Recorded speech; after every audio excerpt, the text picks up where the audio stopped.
تھوڑی سی گفتگو ریوائنڈ کر کے دوبارہ سے شروع. بسم اللہ الرحمن الرحیم. میں عرض یہ کر رہا تھا کہ دیکھیے امام حسین علیہ السلام کی جب ولادت باسعادت ہو رہی ہے تو کیفیت یہ ہے کہ رسول اللہ بے تحاشا خوش ہیں. اور یہ دیکھیں یہ خوشی ایک عام اس سے ہٹ کر ہم دیکھیں گے. دنیا کا ہر نانا خوش ہوتا ہے کہ وہ نواسا بنا, اس کی بیٹی صاحب اولاد ہوئی, لیکن یہاں چونکہ تقاضۂ بشریت سے بالاتر اللہ سبحانہ و تعالیٰ کی رضا پیش نظر ہے تو رسول اللہ اپنے علم سے جانتے ہیں کہ میرا یہ نواسا جو ہے میرے دین کی بقا کا سبب بنے گا, تو وہ خوشی کا عنوان ہی دیگر ہے. تو صحابہ کرام بھی اس چیز کو محسوس کر رہے تھے کیونکہ آپ جانتے تھے کہ رسول اللہ نے کس طریقے سے امام حسین کا تعارف کرایا ہے. اور میں تو کبھی کبھی کہتا ہوں کہ ہم نے امام حسین کو روایات سے پڑھا ہے, لیکن صحابہ نے اپنی آنکھوں سے دیکھا ہے. روایات موجود. حضرت انس بن مالک کہتے ہیں کہ ان حسن ابن علی کانا اشبہ بالنبی ما بین صدر والراس الی الراس, کہ حضرت امام حسن مجتبی سر سے سینے مبارک تک حضور سے مشابہ تھے. والحسین ابن علی کانا اسفل من ذلک, اور امام حسین علیہ السلام جو ہے وہ سینے سے قدمین تک رسول اللہ کی شبیہ تھے. یعنی کہ دونوں نواسے صورت میں سیرت میں تھے کہ دنیا کے اندر کیا ہوتا ہے کہ ہم اپنے بچے کو بوسہ دیتے ہیں, رسول اللہ اپنے نواسوں کو سونگتے تھے اور کہا کرتے تھے ہما ودیعتی فی امتی, یہ دونوں میری امت نے میری چھوڑی ہوئی امانت ہیں. اور امانت کا سوال کیا جاتا ہے. ایک مقام پہ فرمایا ہما ریحانتائے من الدنیا, یہ دونوں دنیا میں میری خوشبوئیں ہیں. جو رسالت کی خوشبو سونگنا چاہتا ہے وہ ان دونوں شہزادوں کو دیکھے. اور صحابہ سمجھتے تھے مقام و مرتبہ کیا ہے. حضرت ابو ہریرہ کسی مقام پہ ساتھ چل رہے ہیں امام حسین کے, جب دائیں بائیں دیکھا کوئی نہیں ہے, آپ نے اپنی ابا مبارک کو اتارا اور امام حسین کے جو ہے نالین شریف کو اپنے کپڑے سے تعظیماً صاف کرنے لگے. تو امام حسین نے فرمایا آپ تو میرے نانا کے بزرگ صحابی ہیں, آپ یہ کیوں کر رہے ہیں؟ تو فرمایا حسین جو تمہاری فضیلت میں جانتا ہوں اگر لوگوں کو بتا دوں تو تمہاری خاک پاک کو سرما بنائے. تو امام حسین علیہ السلام کی فضیلت پہ کیا کہنا. ابھی ایک روایت یہاں بیان ہوئی, آپ ہی نے انٹرو میں بتائی, حسین منی وانا من الحسین, ابن ماجہ کی روایت ہے. اور جیسے مفتی صاحب نے بھی کوٹ کی روایت, دیکھیے اس کے یہ دو الگ الگ دور ہیں. جیسے علامہ ضامن عباس زیدی قبلہ بیان فرما رہے تھے حسین و منی یہ ایک دور ہے, وانا من الحسین یہ ایک دور ہے. حسین و منی ہی زمانہ بھی نہیں سمجھ سکا, حسین مجھ سے ہیں.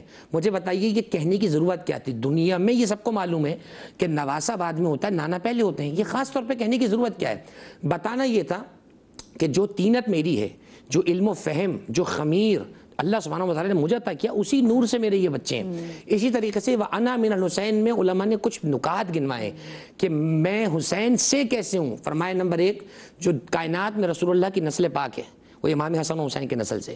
نمبر دو فرمایا میرے دین کی جو بقا ہے, جو میرے دین پر عمل باقی رہے گا. اب کسی کو ممکن نہیں سمجھ میں نہ آئے دین باقی کیسے رہے گا. یزید نے حملہ دین پر کیا تھا, عقائد پہ کیا تھا. لعبت بنو ہاشم للملک فلا جاء وحی ولا خبر و نزل. اس نے ڈائریکٹ حملہ نماز روزے پہ نہیں کیا تھا. اس نے کہا کوئی وحی نہیں آئی, نعوذ باللہ, کوئی قرآن نہیں اترا. بنو ہاشم نے حکومت حاصل کرنے کے لیے ڈھونگ رچایا, نعوذ باللہ. تو امام حسین نے اس کا قلع کما کر کے بتایا میرے نانا کا بھی دین سچ ہے, میرے رب کا پیغام بھی سچ ہے, قرآن بھی سچ ہے. اور تیسری چیز فرمایا کہ جو حضور کو مقام محمود حاصل ہے نا, شفاعت کبریٰ, جہاں انبیاء کرام علیہ السلام بھی حضور کی طرف نظر کیے ہوں گے, وہ مقام حضور کا شفاعت میں. علماء نے ایک نکتہ لکھا, فرمایا جو حضور نے اپنی زندگی مشکلات, مصیبتیں, پریشانیاں اٹھائیں, اور سب سے بڑی مصیبت جس پہ حضور روئے, آپ کو پوری زندگی میں سیرت طیبہ میں نہیں ملے گا کہ حضور اپنی کسی تکلیف پہ روئے ہوں. آپ تو دوسروں کو چھپانے کے لیے آئے, لیکن امام حسین کی شہادت پہ حضور نے گریہ کیا ہے. تو یہ وہ عظیم صبر تھا جس کے سبب سے اللہ سبحانہ و تعالیٰ نے شفاعت کو ان کے گھر کا خاصہ قرار دیا ہے. تو میں ہی سمجھتا ہوں کہ گھرانہ امام حسین علیہ السلام کو ائمہ کے درمیان ایک خاص منزلت حاصل ہے. ایک روایت خصال شیخ صدوق میں ان اللہ عوض الحسین بشہادت اربع خصال, اللہ نے شہادت کے بدلے امام حسین کو 4 وہ خاصیتیں عطا کی ہیں جو امیر المومنین کو بھی نہیں ملی اور 11-12 اماموں میں کسی کے پاس نہیں ہے, وہ صرف امام حسین کے پاس ہے. نمبر ایک, الائمۃ من ذریتی, امام حسین کی نسل میں اب 9 قیامت تک کے لیے ہیں. امام علی کی ساری اولاد امام نہیں ہے. نمبر دو, اجابت دعائے تحت قبتی, امام حسین کے گنبد کے نیچے مانگی ہر دعا حتماً قبول ہے, وہ رد نہیں ہے. اور تیسری چیز فرمایا والشفاء فی تربتی, کسی امام کی قبر کی مٹی شفا کی نیت سے کھانا جائز نہیں ہے, صرف امام حسین کی مٹی شفا کی نیت سے کھانا جائز ہے. اور چوتھی چیز ایام زائری لا تعد اعمارہم, امام حسین کا ظاہر اگر 10 دن کربلا میں رہے گا, اللہ وہ 10 دن اس کی زندگی مزید ایڈ کر دے گا, کیونکہ جنت میں زندگی ہمیشہ رہتی ہے اور کربلا مثل جنت ہے. تو امام حسین علیہ السلام جنت کے جوانوں کے سردار ہیں. وہ جنت کے سردار یقیناً ہیں. ہمیں کوشش کرنی ہے کہ ہم جنت کے اہل ہو جائیں تو ہمارے لیے معاملات آسان ہو جائیں. اور ایک یہاں پہ بات جیسے فطرس کی بھی آئی, ملا وائی حسین کاشفی نے روضۃ الشہداء میں پوری روایت لکھی ہے, اور کئی فرشتوں کے واقعات ہیں. ایک فرشتے کا معاملہ نہیں ہے, کئی فرشتے ہیں جو شفا پا کر گئے اور فطرس کو بھی شفا ملی. اور ایک عجیب بات ہمارے ایک عالم نے لکھی ہے کہ فطرس کو پھر فطرس نے ریگارڈ کیسے کیا اس چیز کو. روایات میں یہ کہ ہم قیامت تک جو کہتے ہیں نا السلام علیکم یا ابا عبداللہ الحسین، جو سلام بھیجتے ہیں امام حسین پر، فرماتے ہیں فطرس فرشتے کی ڈیوٹی ہے کہ وہ سلام کو امام حسین کی بارگاہ تک پہنچاتا ہے، اور امام حسین اسلام کی بارگاہ میں آج بھی وہ منظور نظر ہے۔ تو ہمارا یہ پیغام، ہماری عقیدت یقیناً وہاں پہنچے گی۔ اور 4 مصرع کہہ کے اپنا یہاں پہ حصہ ختم کرتا ہوں کہ جا تو بھی مانگ لے در شبیر سے شفا، حکمت میرے حسین کی وسیع و عریض ہے، اور اتنا بڑا طبیب ہے زہرا کا لاڈلا، فطرس میرے حسین کا پہلا مریض ہے۔ کیا کہنے بہت کہتے ہیں نا کہ ہم تو فضائل بھی کہتے ہیں کہ نہ پوچھئے کہ کیا حسین ہے۔ ہاں، خدا کی دی کا نا خدا، ہر ابتدا کی ابتدا، کرم کی انتہا حسین ہے۔ بے شک ایسا ہی ہے۔ امام علی مقام امام حسین کو سبت الاسباط بھی کہا جاتا ہے۔ اچھا، سبت اب اگر ہم سمجھیں تو سبت کیا ہے؟ ایسا درخت جس کی ایک جڑ ہے۔ میں مائک آپ کو دے دیتی ہوں، تھوڑا سا مائک عائشہ جی، معذرت عائشہ۔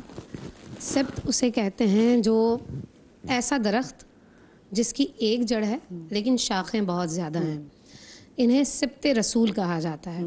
ایک جڑ ہے یعنی محمد رسول اللہ صلی اللہ علیہ وآلہ وسلم، شاخیں بہت ساری ہیں۔ تو آج کے دور میں اگر آپ دیکھیں گے تو حسینی سید آپ کو زیادہ نظر آتے ہیں بنسبت حسنی سید کے، کیونکہ رسول خدا صلی اللہ علیہ وسلم نے ارشاد فرمایا تھا کہ ان کی جو نسل ہوگی نا وہ مشرق اور مغرب میں پھیل جائے گی۔ آج دنیا کے ایک ایک حصے میں سید سادات آپ کو مل جاتے ہیں، ٹھیک ہے۔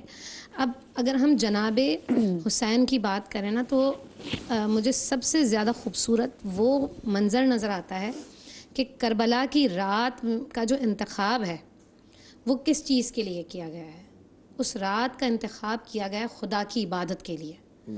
تمام رات کا انتخاب علم جو حضرت عباس کو دیا گیا ہے، اور پھر رات کا انتخاب ہے وہ کیا ہے کہ خدا کی عبادت کریں گے۔ ایک ان کی جو شان نظر آتی ہے، خوبصورتی، جیسا کہ سب نے بتایا کہ ان کا کیونکہ سخی گھرانہ ہے، والدہ سے یہی سیکھا ہے۔ آپ دیکھیں کہ گھر میں اب ہمارے لیے کوئی چیز ہوتی ہے نا تو ہم کہتے ہیں نہیں یہ فلاں بیٹے کے لیے، فلاں بیٹے کے لیے، فلاں بچے کے لیے، کھانا اس کے لیے ہے۔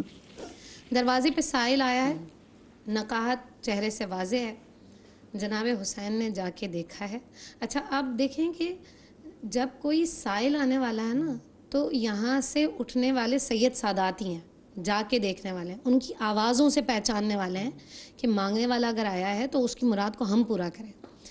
جناب حسین دروازے تک پہنچے، دیکھا نقی شخص جو ہے وہ انتہائی نقاہت میں ہے اور سوال کر رہا ہے۔ قمبر کو بلایا، قمبر آئے، کہا کتنا مال رکھا ہے؟ کہا 200 درہم رکھے۔ کہا سب لا کے دے دو۔ آپ مجھے اچھا قمبر نے کہا کہ مولا وہ تو ہم نے اہل و عیال کے لیے رکھے ہیں، ان کے لیے رکھے گئے ہیں۔ کہا نہیں، تمام کے تمام لا کے دے دو۔ اور اس وقت پتہ ہے مولا حسین نے کیا کہا اسے کہا کہ اگر میں تم سے معذرت چاہتا ہوں، میرے پاس اتنا ہی ہے، اگر اس سے زیادہ ہوتا تو میں تمہیں وہ بھی دے دیتا۔ یہ وہ لوگ ہیں کہ وہی بات جو لن تنالوا البر حتی تنفقوا مما تحبون، جو کچھ دیتے ہیں نا راہ خدا میں وہ دیتے ہیں جو خدا کی بارگاہ میں مقبول ہونے والا ہے۔ آج اگر ہم چاہتے ہیں کہ ہمارے رزق میں برکت ہو جائے، دینا شروع کر دیں۔ اس چینل کی وساطت سے میں ایک بات کرنا چاہتی ہوں۔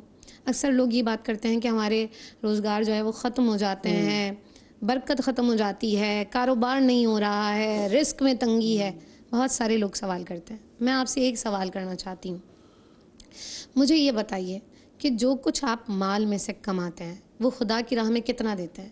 کتنا پرسنٹ آپ نے فکس کیا ہے کہ آپ 100 روپے کما رہے ہیں، اس میں سے آپ 8 آنے راہ خدا میں دیتے ہیں یا نہیں دیتے ہیں؟ اگر آپ کا جواب ہے کہ نہیں دیتے ہیں، اس کا مطلب یہ ہے کہ آپ کا مال کبھی نہیں بڑھ سکتا۔ مال انہی کا بڑھتا ہے جو سخی ہوتے ہیں۔ یہی وجہ ہے کہ آج بھی دسترخوان حسین اسی طرح سے سج رہے ہیں جیسے اس زمانے میں سجتے تھے۔ آج بھی نام ان کا اسی لیے باقی ہے کیونکہ اس وقت انہوں نے اپنے نانا، اور دیکھیں آج جو ہم بات کر رہے ہیں نا، بار بار بات کر رہے ہیں حب اہل بیت کی، یہ امام صرف کسی ایک خاص طبقے کے نہیں ہیں۔ اس چیز کو ہم سب کو سمجھنے کی ضرورت ہے، امت محمدیہ کو سمجھنے کی ضرورت ہے کہ حب اہل بیت واجب ہے، ضروری ہے، نہیں ہوگی تو گناہگار ہوں گے۔ اس چیز کو سمجھ لیجئے، اور جب تک آپ ان کو پکڑ کر، ان کو تھام کر نہیں چلیں گے، کامیاب نہیں ہو سکتے ہیں۔ نبی اکرم صلی اللہ علیہ وسلم کی حدیث مبارکہ مشکات میں لکھی ہوئی ہے کہ کوئی حرم میں موجود ہو، حرم میں خدا کے کعبے کے سامنے موجود ہے اور بغض اہل بیت ہے تو اس کی نماز، اس کا روزہ، اس کا حج قابل قبول نہیں ہے. تو حب کب آئے گی؟ محبت کیسے آ سکتی ہے؟ محبت اسی وقت آ سکتی ہے جب آپ ان کی سیرت کو پڑھتے ہوں گے، جب آپ کے گھر میں ان کے نام لیے جاتے ہوں گے، ان پر بات کی جاتی ہوگی، جب آپ اپنے بچوں کو بتائیں گے کہ مولا حسین کے اتنے بچے تھے، جناب سکینہ ان سے کیسی محبت کرتی تھیں، بی بی زینب کا کردار اگر کربلا میں تھا تو وہ کیوں تھا. اس سے پہلے آپ دیکھیں بی بی کی جو ہم نے ابھی سیرت بیان کی ہے، آپ مجھے بتائیے کہ جناب زینب کو ہم دیکھتے ہیں، اس سے پہلے کا وقت دیکھ لیتے ہیں جب جناب علی کی مخالفت نہیں ہوئی ہے، اس سے پہلے کا واز ہمیں اتنا واضح نہیں ملتا ہے. اس کے بعد جو بی بی کا واز ہمیں ملتا ہے مختلف روایتوں میں، وہ کیوں تھا؟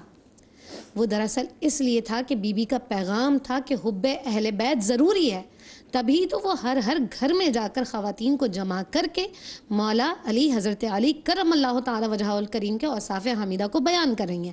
آج اس امر کی ضرورت ہے کہ ہر بچے کے دل میں حضرت علی، حضرت امام عالی مقام حضرت امام حسین، حضرت امام حسن، زینب کبریٰ، حضرت فاطمہ الزہرا سلام اللہ علیہ، ان کو آیا تطہیر ان پر بیان کی گئی ہے.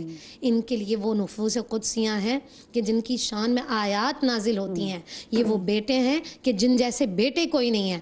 مباہلہ کو آپ پڑھیے، کہا حکم دیا ہے لے کر آؤ ایسے بیٹے. اور وہ نبی، پھر وہیں سے تو کہتے ہیں نا کہ وہاں سے بات ہوئی کہ اچھے تو نبی کے بیٹے ہیں. نبی. اب آپ دیکھ لیں کہ ہر اگر کامیاب میں ہونا چاہتی ہوں تو مجھے کامیابی کے راز پتہ ہونے چاہیے. کامیابی کے راز آپ کو رسول خدا بتا چکے ہیں. آپ کے لیے کشتی نوح کی مثال ہے اہل بیت. اگر اس میں سوار ہوئے تو کامیاب ہو سکتے ہیں، اور کامیابی اسی صورت میں ملے گی جب آپ سیرت امام حسین پر عمل کرتے ہوں گے. تو شب بیداری میں اپنی راتوں کو گزاریں، روزے رکھیں، اپنے پسندیدہ مال کو راہ خدا میں خرچ کریں. یہ آپ اچھا پسندیدہ مال کو، اپنے پسندیدہ مال کو. ایک اور چیز میں بتاؤں، اصحاب کی زندگی کو پڑھتے ہیں، بہت سارے علماء یہاں موجود ہیں، اتفاق کریں گے اس بات سے کہ اصحاب کا یہ عمل تھا کہ وہ شعبان معظم میں رمضان کی تیاری کرتے تھے. یہی ہم نے سنا، روایات میں موجود ہے. لیکن امام عالی مقام، اور وہ اس سے پہلے اصحاب کیا کریں، اس سے پہلے یعنی شعبان میں خیرات صدقات کر رہے ہیں. امام حسین جو ہے نا وہ پورے سال صدقہ و خیرات کر رہے ہیں. یعنی مختص نہیں کیا ہے شعبان کو انہوں نے، بلکہ پورے سال خیرات کر رہے ہیں، کیونکہ یہ جانتے ہیں کہ وہ در ہے کہ جہاں سے صرف اور صرف دینا ہی دینا ہے.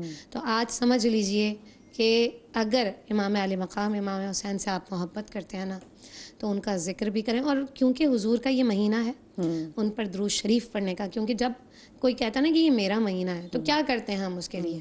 کچھ نہ کچھ کرتے ہیں نا، تحائف بھیجتے ہیں. تو تحائف بھیجنے کا طریقہ یہ ہے کہ کثرت سے نبی پاک صلی اللہ علیہ وسلم اور ان کی آل پر درود اور سلام کے نذرانے پیش کریں، پڑھتے رہیں اللہم صلی علی محمد وعلی آل محمد. پہلے بھی میں بتا چکی کہ اگر شعبان میں آپ نے روزہ رکھا اور 3 مرتبہ درود شریف وہ پڑھا جس میں آل کا ذکر ہے، اور پڑھنے کے بعد اگر آپ دعا کرتے ہیں تو اللہ کے رسول صلی اللہ علیہ وسلم کی حدیث کے مطابق گناہوں سے پاک کیا جائے گا. جو بھی دعا مانگیں گے قبول ہوگی. اللہ جنتی اونٹنی پر سوار کر کے، یہ حدیث کے لفظ نزہۃ المجالس میں لکھے ہیں کہ ایک اونٹنی پر سوار ہو کر وہ جنت میں داخل ہو جائے گا. اتنے فائدے ہیں. تو آج اگر نہیں رکھا ہے آپ نے، کل کا روزہ رکھنا ہے، جو آسانی. اور دیکھیں ایک اور چیز میں بتاؤں کہ فضل اگر آپ چاہتے ہیں نا، ایک تو ہوتی ہے برکت، ایک ہوتی ہے رحمت. آپ اگر فضل چاہتے ہیں خدا کا تو حضور کہتے ہیں کہ جب تم کوئی محبت سے عمل کرتے ہو نا تو خدا کا فضل حاصل ہوگا. تو جب آپ کو آسانی ہے، آسانی کے ساتھ آپ روزہ رکھ سکتے ہیں تو اس وقت روزہ رکھیں، اور خالصتاً نیت کریں کہ خدا کے لیے آپ رکھ رہے ہیں. تو انشاءاللہ دیکھیے گا کہ آپ کی دعائیں بھی ضرور قبول ہوں گی. انشاءاللہ.